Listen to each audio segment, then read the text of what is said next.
1924, Nathan Leopold and Richard Loeb, two affluent Chicago teenagers, committed a shocking crime that would capture national attention. They were both brilliant students, driven by a desire to test their intellectual limits and demonstrate their superiority.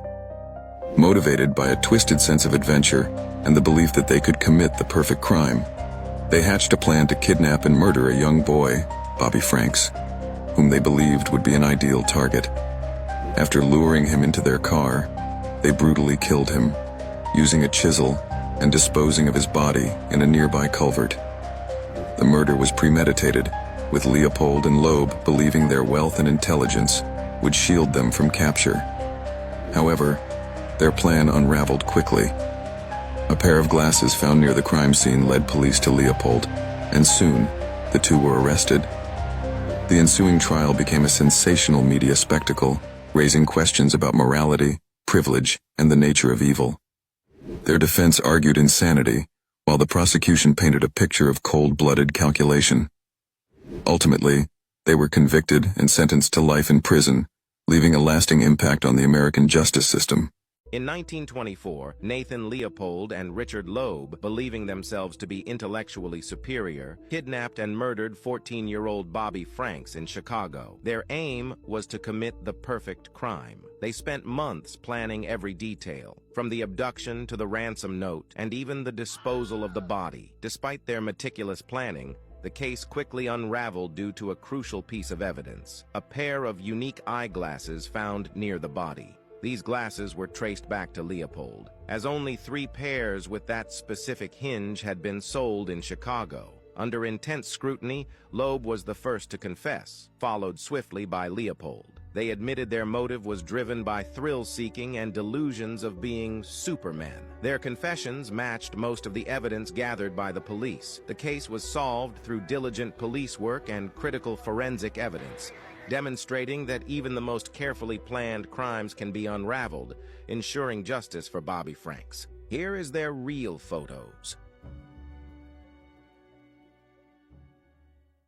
It was referred to as the crime of the century. On May 21st, 1924, Leopold and Loeb put their plan for the perfect murder into action. They obtained a rental car and obscured its license plates. They then drove to the Kenwood neighborhood of Chicago in search of their victim. By happenstance, they settled on 14-year-old Bobby Franks, who was Loeb's neighbor and his second cousin. After being lured into the car, Loeb, who was sitting behind Bobby, struck him several times in the head with a chisel, then dragged him into the back seat and gagged him, where he died.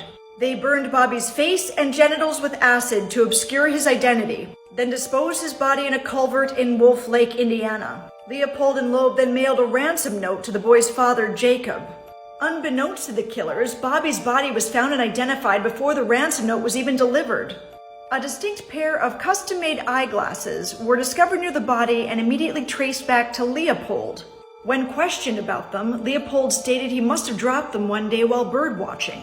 And after connecting the typewriter used in the ransom note back to Leopold, 10 days after the murder, Leopold confessed, followed by Loeb. Leopold admitted that they decided to murder Bobby solely for the thrill of the experience. A thirst for knowledge is highly commendable no matter what extreme pain or injury it may inflict upon others, Leopold told a newspaper reporter. A 6-year-old boy is justified in pulling the wings from a fly if, by doing so, he learns that without wings, the fly is helpless. Both men were sentenced to life in prison. Loeb was killed by a cellmate in 1936, slashed with a razor blade 58 times. Leopold was released on parole in 1958 and later died at age 66. So what are some contributing factors to such a crime? Leopold's childhood was absent of any healthy attachments. While his father was occupied with work, his mother was sick and absent for most of his life and died when he was 17. Leopold's nanny, Matilda once sexually abused him between ages 6 to 12. She encouraged him to break rules so long as his disobedience did not negatively impact her. She instilled warped ideas about sex, about theft, about right and wrong, about selfishness, and about secrecy. Following the death of his mother, Leopold believed there was no morality or meaning to existence, and that intelligence was the only trait worth cultivating. Leopold believed that anything that gave him pleasure was inherently justified. When it came to Loeb's childhood, psychiatrists on his defense team stated there had been a clear rupture between his emotional and his mental life before the age of 10. They pointed out that he had developed intellectually but not emotionally, and remained pathologically backward in his emotional makeup. This rupture suggests an early traumatic event. Loeb developed the fetish of committing crimes and then having the upper hand, having the details of the case that other people were unaware of. This fetish suggests that someone in his childhood may have inappropriately gained the upper hand over him. Check out part 3 for a deeper analysis.